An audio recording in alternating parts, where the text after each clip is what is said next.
ናይ ከሪያ ኣሎ ናይ ዕብዳን መወዳእታ ዝኾነ ሕዝስ ጓልን ስተይቲ ተሳትፎ ደቂ ኣንስትዮ ስለ ዘይነበረን ብዙሕ ስለ ዘይኮነ ስለ ዘይነበረት ኣይኮነስ ብዙሕ ስለ ዘይኮነ ተባሂልን ዝኣተዋ እየን ትዕድል ንስቶ ተጠቒማ ኣብ ጎኒ ህዝቢ ኣብ ክንዲ ምስላፍ ሕዘብ ዕብዳን ኣላ ኣብ ዕብዳን ኣላ ንኣብነት ተመልከቱ እዚ ሕዚ ንብልፅግና ፅቡቕ እታወት እዩ ንትግራይ ግን ከመይ ገራት ጎድኣ ከም ዘላ እንዳተረዳኣ እንዳፈለጠቶ እያ ትኸድ እንተነኣሰ ኣብ ፖለቲካ ኣትያ ወፅያ እያ ዋርድያ ናይ ዩኒቨርሲቲ ናይ ሓደ ዩኒቨርሲቲ ዋርድያ እንተነኣሰ ፕሮፌሰር ማለት እንታይ ማለት እዩ ዶክተር ማለት እንታይ ማለት እዩ መምሃራን እንታይ እዮም ዝመስሉ ተምሃሮ እንታይ እዮም ዝመስሉ ትምህርቲ እንታይ ይመስል ኣፍቱ ዩኒቨርሲቲ ዝብል ክርዳእ እዩ ሳይንስ እንተዘይተረድአ ፕሮፌሰር ክኾን እንተዘይከኣለ ፕሮፌሰር ይፈልጥ እዩ እዛ ሰበይቲ እዚኣ እውን ኬርያ ኢብራሂም ፖለቲከኛ ክትኮን እንተዘይከኣለት ፖለቲከኛ እንታይ ከም ዝመስል ውግንና ማለት እንታይ ማለት ምዃኑ ትርዳእ እያ አዲስ አበባ ኮይና ከምዚኣ ስለ ዝበለት ተመልከት ብሎ አፉ ስላወጣ ሁሉም ሰላም ፈላጊ አይደለም አፉና ተግባሩ በደንብ ማስተዋል አለበት ምክንያቱም ያለፈው ህወሓትም ሰላም ይያል ውስጣችን ሌላ ነበር እየተዘጋጀን ነበር ህወሓት ካሁን በኋላ ተመልከት እግዚአብሔር ይሁን ከም ዝበለት በኋሪት ያ ገጢማትና ማለት እዚኣቶም ንባዕሎም ይባላሸው ኣለዉ እምበር ንትግራይ ምንም ክጎድእዋ ይኹን እመኑ ንክጎድእዋ ይኹን እዚኣ መፀት ከደት እቶም ፀለውጡ የብላ ብርግፀኝነት ይዛረብ ዘለኹ ብስምዒት ኣይኮነ ያለፈው ህወሓትም ሰላም እያልን እንዘጋጅ ነበር ኢላ ናይ ድንቁርና መለክዒ እዚ እዩ ምክንያቱ ሰላም ንክተምፅእ ኩናት ዝዳለወልካ እንተሃልዩ ሰላም ክትምፅእ እንተኾንካ ንኩናት ክትዳለወለካ እዩ እቲ ሳይንስ ከምኡ እዩ ዝብል ሳይንስ ክትፈልጦ ያ ኢለ ይኮን ተወሳኻ ሳይንስ ክሓልፍ ብዝሓለፎ ዘይሓለፈት ሳይንስ ብዝሓለፎ ይሓለፈትን እቲ ናይ ድንቁርና መወዳእታ ግን ረኣኹሞም ከምዚ ዝበሉ ዓናጅል ናብ ፖለቲካ እንዳእተው እዮም ዘውድኡና ዘሎ ንዳሎ እንተ ነርና ጀጋኑ ኢና ማለት እዩ ንዳሎ እንተ ነርና ሰላም ክነምፅእ ንዳሉ ነርና ማለት እዩ ምክንያቱ ንኩናት ዝዳለወልካ ፀላእ እንተሃልዩ ንኩናት ተዳሊኻ ኢኻ ክተትርፎ ትኽእል ነቲ ኩናት ንኩናት ተዳሊኻ ኢኻ ሰላም ክተምፅእ ትኽእል እዚ ይትርድኦን እንተነኣሰ ግን ምስጢር ሕሊፋ ሂባ ማለት እዩ በኣ ወገን ኣነ ንሕወሓት ዘድንቓ ሚስጥራዊ እንድሕር ኮይኑ ሚስጥራውያን ጥራሕ እዮም ዝሕዝዎ ሚስጥራዊ እንተኮይኑ ሚስጥራውያን ጥራሕ እዮም ዝሕዝዎ ኣብነት ክጠቅስ ክእል እዩ ንኣብነት ጌታቸው ዓዲ ነይሩ ጌታቸው ናይ ሰራዊት ትግራይ ሪሰርች ኤንድ ዴቨሎፕመንት እንታይ ይሰርሕ ይፈልጥ 100% ርግፀኛ ይፈልጥ ጻድቃን እውን ይፈልጥ ጻድቃን ከይዱ ናፍታ ቦታ ናብ ሓንቲ ቦታ ማለት ኣብ ሓንቲ ይኮኑን ናብ ሓንቲ ከይዱ ዋርድያ ምስ ጋርድታቱ ስለ ዝኸደ ጣዕም በላሕቲ ስለ ዝነበርቶም ዋርድያ ንዕኡት እሞ ናብ መጀመርያ ግቢ ክልተ ሰለስተ ግቢ ስለ ዘለዎ መሕለፍ ስለ ዘለዎ ማለት እዩ ክልተ ሰለስተ መሕለፍ ኣለዎ ነቶም ዋርድያ ኣብ ደገ ፅኒሖም ነቶም ናቱ ጋርድ ኣብ ደገ ፅኒሖም እትዮም ኣፍታ ናይ መጀመርያ ዙር ኣብ ኣንዕኡ ካሒዞም ወረቐት ኢሎም ንዚ ክርኢ ዝኽእል ሪሰርች ኤንድ ዴቨሎፕመንት እንታይ ይስራሕ ኣብዝዩ ክርኢ ዝኽእል ወረቐት ክተምፀለካ ኢሎም ካብ መን ኣነ እኮ ምክትል ፕሬዚዳንት እየ ኢልዎ ኣነ እኮ እየ ተሓላፊ ኢልዎ ኖ ምሽጥር ምሽጥራውያን ጥራሕ እዮም ዝሕዝዎ ከምዚ ዝበለት ገፈፈት ንኩናት እናተዳለና ሰላም ንብል ነርና ሰላም ዝብላ ኩሉ እዩ ሕወሓት ሞደቂስና ድና ክንፀንሕ ነርና ስኢልና ደቂስና ንፀበዮም እያ ትብለና ዘላ ማለት በል እምበኣር ንእሽተይ መፅሓፍ ክተንብቢ ኩናት ንምትራፍ ንኩናት ምድላው እዩ ሳይንሱ ተተዳሊኻ ፃሕተርቲ ስለ ዘይኮንና ንሕና ተንኮስቲ ስለ ዘይኮንና ንሕና ንኩናት ትዳሎ ኩናት ክተትርፍ እዩ ሰላማዊ ዝኾነ ህዝቢ ትግራይ ካብቲ ሰላማዊ ዝኾነ ሰላም ዝደሊ ማዕርነት ዝኣምን ህዝቢ ዝተቀድሐ ሰራዊትን ውድብን ሰላም ይዝደሊ ሰላም እንዳበለ ይዝዳሎ ነይሩ እዚኣ ትብለና ዘላ ሞጀጋኑ ጣዕሚን ጭብጨበሎም ሰላም እንዳበሉ ይዳለው እንተ ነይሮም አይነትንኩስን ንሕና አይነክእን ሰላም እንዳበልና እንተ ተዳሊና ታ ሰላም ክነረጋግጽ እንዳለለና ማለት ኩናት ክነተርፍ እንዳለለና ማለት ዓለም ኮም እያ ትሰርሕ ሳይንስ ኮም እያ ትሰርሕ ደናቁር ግን ሓሶት ዘብጽሕት መሲሉ ዋይ ተመልከቱ የምታድነው ህዝብ የለም ህወሓት ለራሷ ያልዳነች አሁን የትግራይ ህዝብ ልታድነው አትችልም በጣም እንታይ ቀይማ ዛቆል ዓዚ አንተ ይልኩም ህወሓት ስለዘባረረታይ መሲሉና ንሕና አታ ሕሰውላ እንዶ ደሓን ማለት ምንም ተምጸለውጥ ስለዘይብላ ይደፉንዶ ካብ ምብራረው እቲኩም ደሞ ኸርዋ ማዓድዋ ብስልዋ ኢልና ግን ህወሓት ማለት በጣም ሓያል መንፊት ምዃኑ በጣም ይዝገርመኒ ብግልጽ የዛረብ ዘለኹ ነዚ አይለ ይኮነ ካብ በዓል አረጋው ጀምሩ አረጋው በረህን ግደይ ዘርዓጽዮንን ካብ ህወሓት ተነጺሎም ክኸዱ ከለው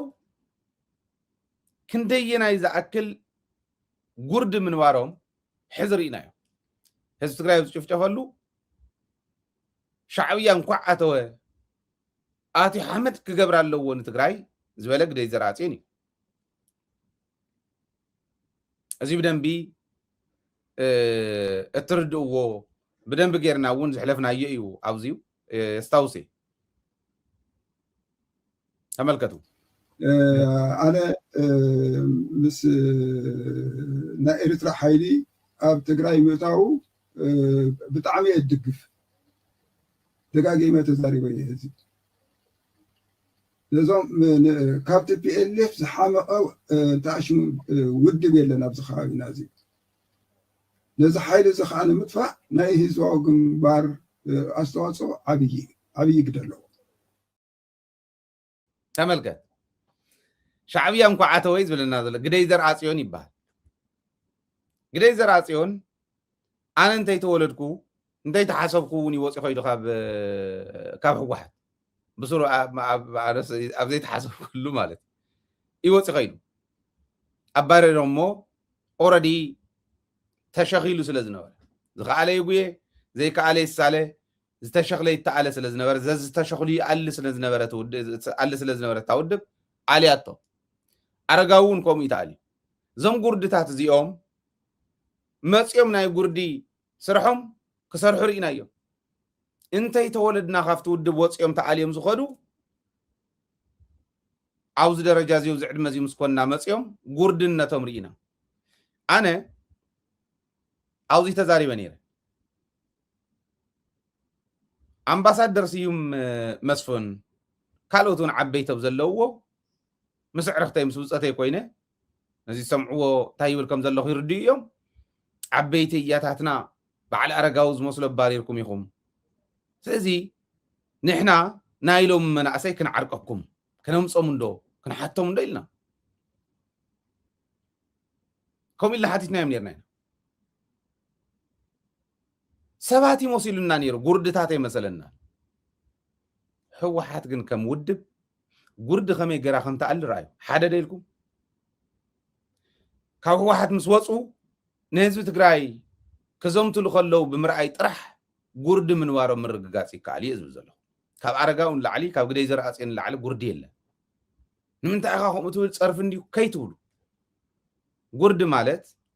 ፋይዳ ቢስ ማለት እዩ ናይ ኣድጊ ቀለብ እዩ ንሰብ ክኾነ ይኽእልን ጉርዲ ወቂጥካ ዘይፀሪ ጉርዲ ናይ መወዳእታ ከዓ እንተኮይኑ ዘለዓለሞም ናተይ ዕድመ ልክዕ ካብ ናተይ ዕድመ እውን ንላዕሊ ቀዲሞም ስለ ዝወፁ ዕርዮም ቀዲሞም ስለ ዝወፁ ካብ ናተይ ዕድመ ንላዕሊ ፖለቲካ ዝነበሩሉ ሰባት ጉርድነቶም ሕዚ ሪኦም ኣለኹ ገለፈቻ ምናልባሽ ንኣድጊ ምግቢ እውን እንተኮይኖም የጠራጥር ትሪእዎም ኣለኹ ናይ መን ቀለብ ከም ምዃኑ ድሕሪ ኢሎም ዝወፁ በዓል ብስራ ተማረ ማእኸል ራእዩ ብሙስና ይወፁ ብሙስናስ ንምንታይ ኣሰርኩምን እዩ ሕወሓት ትበሃል ውድብ ኣብ ቀልቀል በፂሓላ ወይ ህዝቢ ትግራይ ናብ ቀልቀል ቅልቅል ኢሉ ኣሎ እንተተባሂሉ ክደፍእ በል ይብል ምስቶም ፀላእቲ ዘለዓለሙ ፀረ ህዝቢ ትግራይ ምስ ተሰለፈ ህዝቢ ትግራይ ምስ ተሽበረ ብስራ ተማረ ዝበሃል ሰብ ኣብ ማእኸል ዝወፀ ይብለኩም ኣሎ ናብ 93 ንዑ 93 ዝወፁ ኩሎም ዳርጋ ኩሎም ብጀካ ዝተወሰኑ ዳርጋ ኩሎም ፀረ ህዝቢ ትግራይ ተሰሊፎም ኣለዉ ዳርጋ ኩሎም እየ ዝብለኩም ዘሎ ኤርትራ ዝሰልጠነ ስየ እንተይተረፈ ንኤርትራ ይወቅስ ንኤርትራ ይነቀፍ ንኤርትራ ንምንታይ ነቐፋ ኣይኮነን ጨፍጭፎም ናይም ኤርትራውያን ኢልካ ኦኬ ሕጂ ግን ሰላም ንፍጠር ምባል ነውር የብልን ኣነ እውን እብሎ ኣለኹ ተሓቂ ትዛረቦ ግን ከምኡ ከይድገም ተትርፎ ሕጂ ምስ ኣብይ ኣሕመድ ተሰሊፉ ብርግፅ እኛ ኢትዮጵያውያን ነን ኢህአደግ ብሔር ብሔረሰብ እንዳበለ ብሔር ብሔረሰብ ሕድሕድ ብሔረሰብ ናይ ባዕሉ ክብሪ ናይ ባዕሉ ፀጋ ናይ ባዕሉ ታሪክ ሒዙ ክኸበረ ኢትዮጵያ ምግባር ጌጋ እናበለ ዝሰብኽ ዝነበረ ዩኒተሪ ዝኾነ ሲስተም ክህሉ ኣለዎ ዝብል እዩ ኣብ ዝሓለፈ ኣብዚ ሰሙን እዚ ስምዒናኩም ኢና ግን ረኣይዎም በዓል ገብረ ኣስራት ሕወሓት ኣፍሪሳቶ ፕሪቶሪያ ይብል ሸፋቶ ፍሬም እንዳወቅዑና መሬትና 48% ሒዞም መሬትኩም ኣይተምልሱ እንዳወልና እንዳሃለው ንገብረ ኣስራት ምንሞ ይኮነ ካውድብ ሓያል መንፊት እያ ዝብለኩም ዘለኹን እዚ ጌታቸው ራእይ ክንዲ ጌታቸው ረዳ ካብ ፖለቲካ ነፃ ዝኾነ ሰብ የለ ፖለቲካ ስለ ዘይኣተ ይኮነ ካብ ፖለቲካዊ ፍልጠት ነፃ እዩ ጌታቸው ፖለቲካዊ ርድኢት የብሉ ናይ ጫት ናይ ውስኪ ፖለቲካ ይኮነ ንበዓል ጌታቸው ንበዓል ክንደያ መምያ ዘውፃት ውድብ እውን ንሳ እያ እቲ ፕሮግራም ፅፉፍ ስለ ዝኾነ ውሑዳት ህዝቢ ሒዞም ስዒሮም እዮም ዝኸዱ ንምንታይ እቲ ህዝቢ ይፈልጦ እዩ ነቲ ፕሮግራም ናፍቲ ወለዶ ብደንቢት ፕሮግራም እንዳሰረፀ ክኸደ ኣለዎ ጉድለት ናይ እቲ ውድብ ክኾን ይኽእል ኣነ እውን ዝርዮ እታ ውድብ ግን ከመይ ጌራ ከም ትመምር ኣይዎ ነዛ ገለፈቻ እዚኣ እውን መምያ ስለ ዘውፃታ እዩ እዚ ሕዚ ሕወሓት ትዳልያ ነይራ እናተዳለወት እያ ሰላም ትብል ነይራ እዩ ትብል እናተዳለዉ ዳ እሞ እንታይ ትገብር ናመፀካ እናሃለወ ትዳሎ ንክትምልስ ነገር ግን ሰላም እየ ዝደሊ ጊደፍ ትብል ሰላም ከም እትደሊ እናፍለጥካ ንዝመፀካ ኩናት ከዓ ትዳሎ ንምንታይ ሰላም ንክህሉ ኩናት እንዳመፀካ ስርእስኻ ድንካ ዘይተወቃዕካ ሰላም ስለትብል ዘለካ እያ ትብለና ዘላ መኸም ዝበለ ጉርዲ ክመርሕ ይኽእልን ኢላ ከዓ ታውድብ ገሊፋታ ስለተገለፈት ትእውላ እዚ ደ ይበሃል ነው የምጫው እውነቴን ከልቤ ነው የምነግርህ እኔ የምፈልገው ነገር ምንም የለኝም አሁን ተራ ሰው ነኝ ተራም ከተራም በታች ነሽ ከተራም በታች ነሽ ተራ ሰው ነኝ ግን ያለፈውን ያጠፋሁት ነገር ግን በመጫው ሁሉንም በመጫው የትግራይ ህዝብ ላድነው እፈልጋለሁ ጮትሽ እየረበሸን ነው ያለፈው ያጠፋሽው በንባብ ነው የምታስተካክዩ ያንቺ ጥፋት አለማወቅ ነው ድንቁርና ደግሞ በትምህርት ነው የሚፋቀው ስለዚህ ድንቁርናሽን ለማስተካከል መማር እንጂ በትግራይ ህዝብ ላይ መዝመት አያስፈልግሽም በሉልኝ የትግራይ ምሁራን ምን እያደረጉ ነው አብዛኛው ይቃወመዋል እዚ ከም ዝበለን ራኽሞ አራያ ቡኻሪት ከምዚ ኢላ በአዲስ አበባ ኮይናስ ንህዝቢ ትግራይ ከምዚ ዓይነት ዘመተ ክትገብር ከላ ካብዚ ላዕሊ ውርደት የለ አየናይ ምሁር ናይ ትግራይ ዝድግፎ ዝቃወሞ ናይ ሕወሓት አየናይ ምሁር መን ዝበሃል ምሁር ትግራይ እኮ ደኳትር እንተይተረፈ ተቃለስሉ እኮ እዩ ናይ ትግራይ ቃልሲ ተውግዕ ፅቡቕ ነይርዎ ይኮነን ዝብል ዘለኹ ሰብ ዝበልዕ ኣብ ልዕሊ ህዝቢ ትግራይ ዝተወሰነ ዝተፈረደ ፍርዲ ዝተኸፈተ ጦርነት ፒኤችዲ ሆልደራት እንተይተረፈ ዝተሳተፉሉ እዩ አብዛኛው ይቃወሙ ማለት ከም ዝበለ ናይ ፈሪዕ ፖለቲካ ጠጠው እንተዘብሉ ጽቡቕ ነው አብዛኛው የመንግስት ንብረት ጠቅላላ ወድሞ ወደ ኋላ 40 እና 50 ዓመት ህዝብህን እንዲመለስ አድርገ እንደገና ተመልሰው ወደ ጦርነት ከጦርነት ምን ይገኛል ጀመረ ረዩማ ተናይ ድንቁርና ጫፍ ክነግረኩም ከሪያ ካብ ፖለቲካ ነፃ ካብ ዝኾኑ ሰባት ነፃ ዝብሎም ዘለኹ ፖለቲከኛ ይነበረት ነው ያተወትን ማለት አይኮነ ፍልጠት ዘይብሎም ትርፉ እንዲያ መልሚላታ ባዕላ ትርፉን መልሚለያ ስለትብል كم زولا كم صالنا كندي وعرتات اندهالوا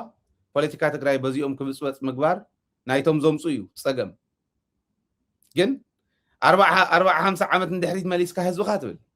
ቶም 40-50 ዓመት ዝመለሱና ኮታ ንሳ ደቂሳትሉ ዘላ መንግስቲ ኮይ ትንሳት ዛረው ዘላ ዓዲ ኮይ ዓዲ ሃገር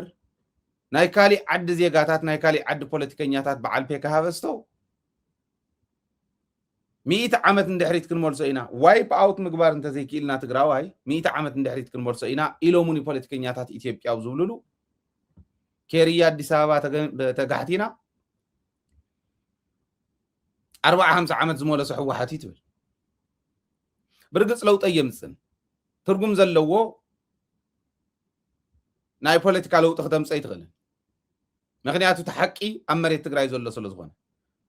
ተንበላዕትና ተመኡኒው ስለ ዝኾኑ ምስ ዳንኤል ክብረት ኮይንካስ ከምዚ ደመ ተባህለ ናይ ድንቁርና ጫፍ እዩ ዳንኤል ክብረት ከም ታዝማንያ እዚኣ እኒሃ ምሳይ ከም ታዝማንያ ሓደ ሰብ እስካዕ ዝተርፍ ክነጥፈኦም ኢና ኢሉ ፈካሃፈስተኹም ዝነገረና 100 ዓመት እንድሕሪት ክንመልሶም ኢና ዝበሉ እሶም እዮም ክንመለስ ደሊና ይኮናን ከም ፕላን ትግራዋይ እንተዝኾን ነይሩማ ትግራይ ብመንገዲ ዓይን ዓራት ምግባር ትግራይ ምልማዕ ሃፍቲ ተፈጥሮ ኣውፂኻ ምጥቃም ህዝቢ ትግራይ ምስጋር እዩ ነይሩ እዚኣ ከይንገብር ሕጂ ማዕረ ኮይና ኣላ ትግራይ እያ ሰላም ነይራ ቅድሚ ኩናት ትግራይ በይና እያ ሰላም ነይራ ኢትዮጵያ ሕዚ ግን ማዕረ ጌርና እያለና ኢሎም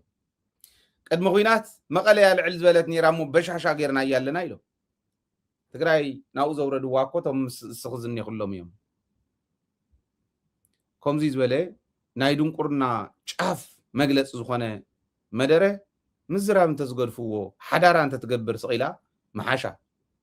መሓሻ ፖለቲካይ ክፍልኽን ኣይናትክን እዚ ናይ ውድቀት መጨረሻ እዩ ከመይ ገሮም ይንዕቅቦም ይኾኑ ዓድኹም ክነፍርሰልኩም ኢና ህዝብኹም ክንብትነልኩም ኢና እንዳበሉ ዝፍክሩ ጸላእቲ ንዕስኪ ፍቲ ኸይድ ክፈክር ኢሎም ክሰድዋ ከለው ፀረ ህዝባ ክትፍክር ፀረ ውድብ ክትፍክር ፀረ መንግስቲ ክትፍክር ክትምኩር ከላ ከመይ ይንዕቅዋ ይኾን ጥርሓ ከም እትኸይድ ከም ዕብዲት እዮም ክርእዋ ከምኡ ኣፎኳስ ክትከውን ፍኾሱ ኢልኩም ተገምገሙ ኢልኩም እምበር ህዝቢ ትግራይ ድሕሪ ሕዚ እንድሕሪት ምብላስ የለን ሃገሩ ሒሱ መንነቱ ኣኽቢሩ ዝቕፅል ህዝቢ ከም ምዃኑ ክትርእዮ ኢኺ ይበልዋ ሻዕቢያ አንድ ወረዳ ነው የሚሰጠን እንጂ ሻዕቢያ ለራሱ ሀገር አቅሞ እኛን ሀገር ሊያቆምልን አይችልም ምን በለሕዛ ሻዕቢያ ሀገር ከቁመልና አይመን ፖለቲካ ይመስሎም ንሶም ሕዚ ሲልካ ቃላት ተጠበበ ቀቢልካ ሓሶት ምሕሳብ ፖለቲካ ይመስሎም ሻዕቢያስ ሀገር ከቁመልና እዩ ዝበለ ሰብ ኣሎ ኣብ ዓርሶም ርኮሳ ንእመን ፖለቲካዊ ቅልፅም ወታደራዊ ቅልፅም ኢኮኖሚያዊ ቅልፅም ይሃለወና ታሕታትነት ተስፊና ከምዚኦም ዝበሉ ጉርዲ ወዲ ጉርዲ ገሊፍካ ተተማሂሮም ጽቡቕ ተዘይተማሂሮም ትግልፎም ጌርካስ ሃገርና ንመስረት ኢና ንብል ዘለና እምበር ሻዕቢያ ሃገር መስርተልና ኢልና የዲና ሻዕቢያ ሃገር ክምስርተልኩም የኢሉ ድዩ ናይ ሓባር ጸላኢ ህዝቢ ትግራይ ጸላኢና ኢሎም ናይ ሓባር ጸላኢ ኢሉ ክመጽእ ከሎ አንጨብጭባ ደፍተር ሒዘ እያ ኸይዳ ባይዘ ኣብ ስራሕ ፈጻሚ ናይ ሕወሓት ከፍ ኢላ ትጽሕፎ ዝነበረት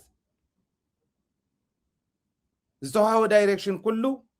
ሚስጥር ሒዛ እያ ኸይዳ ተባሂሉ ፋይዳ ዳ ኣይፈየደት ንባዕላ ተዋሪዳ እምበር ባጫ እውን ጽቡቐይ ክሓሳብ ናብ ባጫ ኢዳ ሂባ ኢሎማ ባጫ እንታይ ከም ዝገበራ ባዕላ እያ ትፈልጥ እንታይ ዝናኣነው እዚ ሪስክ ዝወስድ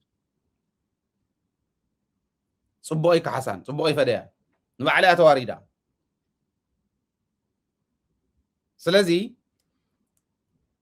ሃገር መስርተልና ዝበልና የሻዕቢያ የለን ሃገር ክምስርተልኩም ዝበለ ሻዕቢያ እውን የለን ካበይ ከም ተምጾ ዘላ ነገር ደንቆሮ ኣብ ቅድሚያ ዝረኸበት ቃልያ ትጥቀም ዘላ ህወሓት እኛ ከሌለንባት ትፍረስ ተባለ ፈረሰች ፈሪሳ እኒያ ሕወሓት በኣ ሕወሓት ማዲሒና ባ ሕወሓት ፈሪሳ ዝነበረት ጌታቸው ክዕንደረላ ከሎ እዩ በዓል ከማኺ ዝበላ ኣባላት ኢላ ኣመራር ሓይሊ ሒዛ ትከድከላ እያ ፈሪሳ ነይራ ምክንያቱ ምሽጥር ሕወሓት እንዳውፁ ዝወስዱ ዝነበሩ ደናቁር ስለ ዝኾኑ كم زولو كم بعل كنديا زولو كم بعل كالوت بعل بينا بلوم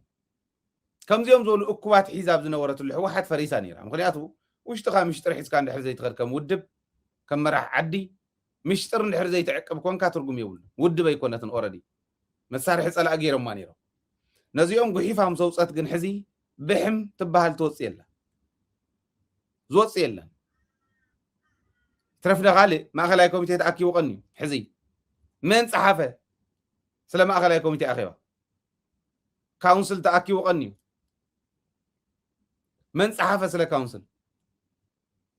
زي اتوهيلهم يلهم كصحفه يقول حوحات حزي ازدحنه ناي ادي سبا سيرتيفيكيت يكونن كنبرا ناي حزب تግራይ سيرتيفيكيت يزلبرا حوحات انت خيله حزون مخرين حوحات عوشت حزب تግራይ زنيه فتنا مقيار ناي باطيرا شجر نيه باطيرا قيرو ننزغصكم غوري لي ملخان غصكم قيرو ناي تحتاتنا شجر له تحتاتنا تسفنو عوشتي حدا خلت خمزيهم زول خيفطرون بدنبي ودباو زغነ መንገዲ አጠንኪርኩም ሓዙ ሕወሓት ሕዚኣ ድሂና ሕወሓት ፈሪሳ ዝነበረት ምሽጥር ዘይዕቀቡ ውድብ ማለት ታይ ማለት ምዃኑ ዘይፈልጡ ናይ ህዝቢ ትግራይ መግለጽ ዘይኮኑ ህዝቢ ትግራይ ሚስጥር ክዕቅብ ካብ ጫፍ ናብ ጫፍ ትግራዋይ ዝገልጽ ይኽንደያ ማለት መልሓስ ዝቆረጸ ሚስጥር ከይወጽእ በዓል ዚኦም እዮም ዝገልጽዋ ንሕወሓት በዓል ዚኦም እዮም ዝገልጽዎ ህዝቢ ትግራይ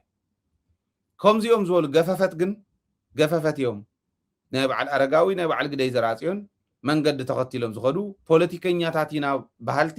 ሲዶ ፖለቲከኛታት የዝብሎ ማለት ሲዶ እዮም እዚኦም እዚዩ ትግራይም እኛ ከሌለንባት ትከፋፈል ተባለ እየተከፋፈለ ነው በየዞኑ በየአካባቢው ይስሎሻል ሕዝብ መሲልዎም ዝነበረ ታይ መሲልኩም ሃፍቲ ኺረስ ቀይሕ መስመር እዩ ይብል ስለ ዝነበረ ቀይሕ መስመር ገይሮስ ንሕወሓት ዝሕዛ ይመስልዎም እዩ ኣየርየና ዘለዎ ሕዚ ናይ ውርደት ጉልሓይ ዝሓዞ ብዕራይ ይመስል ጎተት ይብለሎ ፍቆደ በረኻ ኣየርየና ናይ ሃፍቲ ኺረስ ከምኡ ይብል ስለ ዝነበረስ ብዞባ ተኸፋፊላ ትግራይ ብዞባ ተኸፋፈለ ትግራዋይ የለ ካብ ጫፍ ናብ ጫፍ ትግራዋይ እናተሓጋገዘ እዩ ካብ ኣላማጣ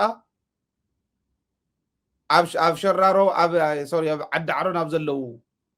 ተፈናቀልቲ እንተይተረፈ ታዘላቶም ሒዞም ዝኸዱ ተፈናቀልቲ ናይ ምዕራብ እንተይተረፈ ራያ ትሕምሱልና ኣለኹም ህዝብና ትሕምስዎ ኣለኹም ኢሎም ዝሓትሉ እዚ እኒ ሽፍታ ሸፊት እዩ ሸፋት ኣለው እዮም ሸፋት ነይሮም እዮም ቅድሚ ሕዝቡ ናይ ሕዚ ንምንታይ በዚሖም ኣተሓዛ እዩ ያው ተቐኒሶም ይቕነሱ ኣለው ኣምሶሪ ነት ወላዲ ያው ወላ ሽፍታ ኮይኑ ውላዱ ኩሞቶ ከሎ ዘዕበየ ወላዲ ዘዕበየ እንጀት ዝወለደ እንጀት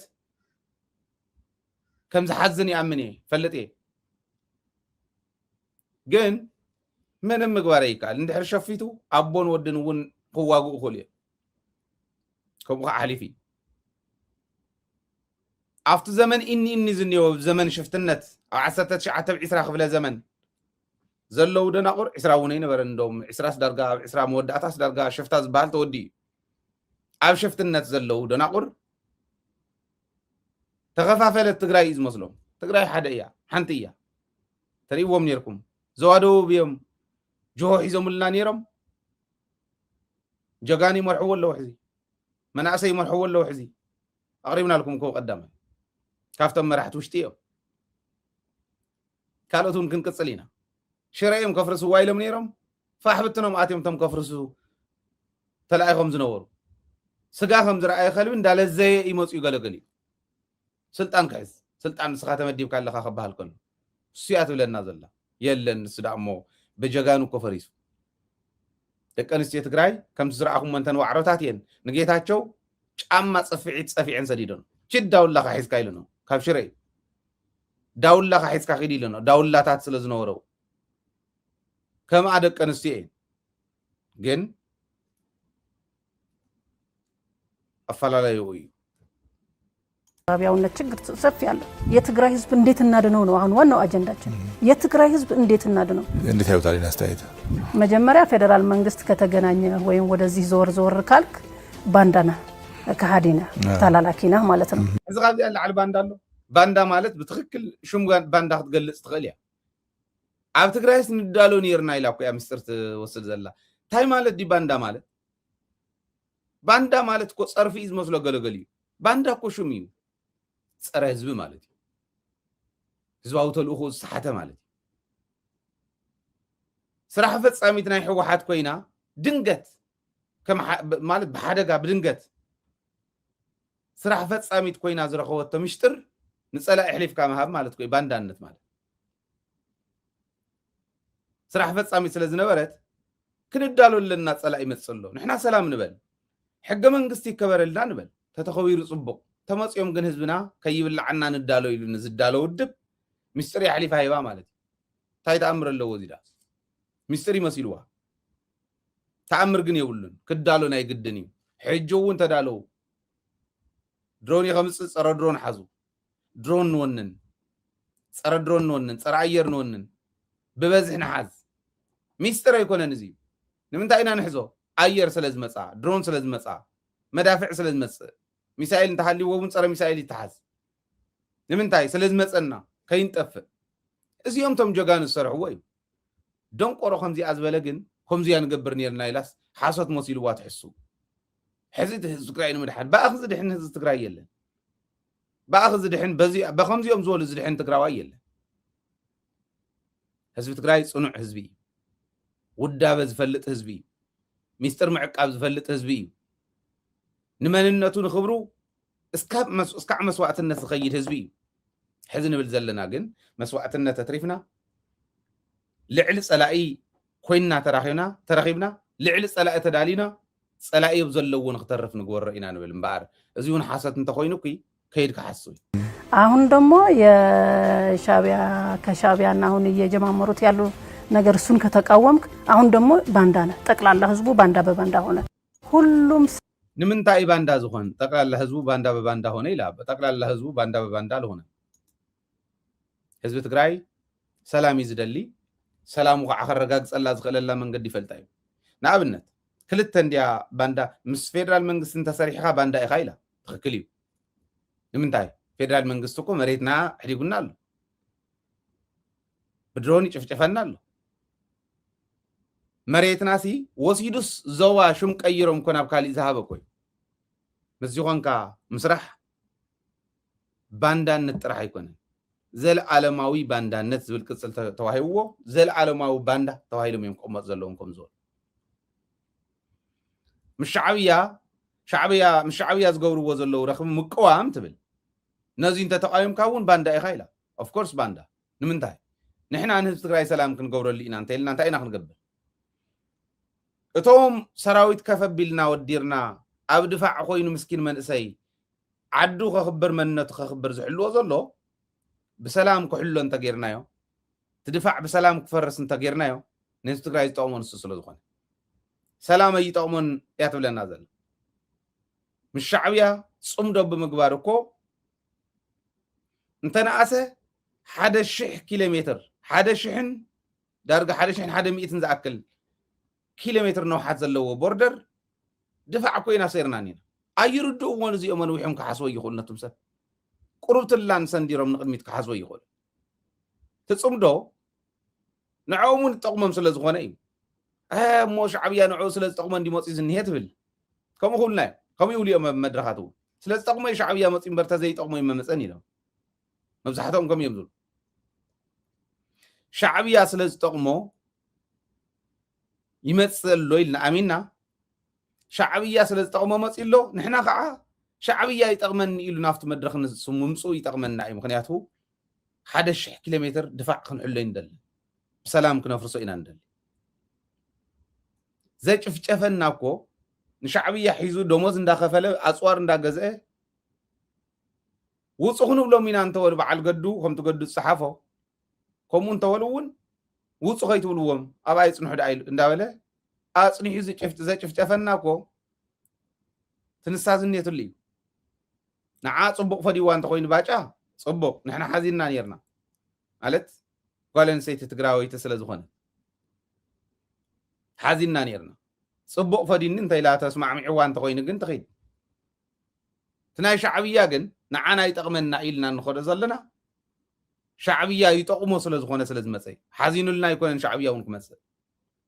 يطقمو سلا زخونه حزيننا لما يكوننا نحنا ونخيد يطقمنا سلا زخونه ነገር ግን ይጠቅመና ስለዝኾነ ክንራኸብ ከለና ዝነበረ ና ሓስካ ናብረድካ ናፍቱ ስለዝጠቅመና ጥራሕ እንታይ ኮነስ ክንጠቃቀም ኢልና እውን እንራኸበሉ መድረክ ምውሳድ ኢን ህዝብ ትግራይ ዝጠቅም ኩናት እንዳሰበኸት ተባእስ ምስ ሻዕብያ ኣፈሙዝ ተወዳዲርኩም ንወሩ እንዳበለትስ ነቲ ሰላም ትሰብኽ ፀረ ሰላም ሓይሊ ጌራ ክትሰብኽ ትምኩር ከም ዝበሉ ደናቆር እዮም ፖለቲካ ትግራይ ሓሚሶም ነይሮም ታውድብ ቀላል ኣይኮነትን መምያ እያ ተውፅእ ክብለኩም ከለኹ እነዚ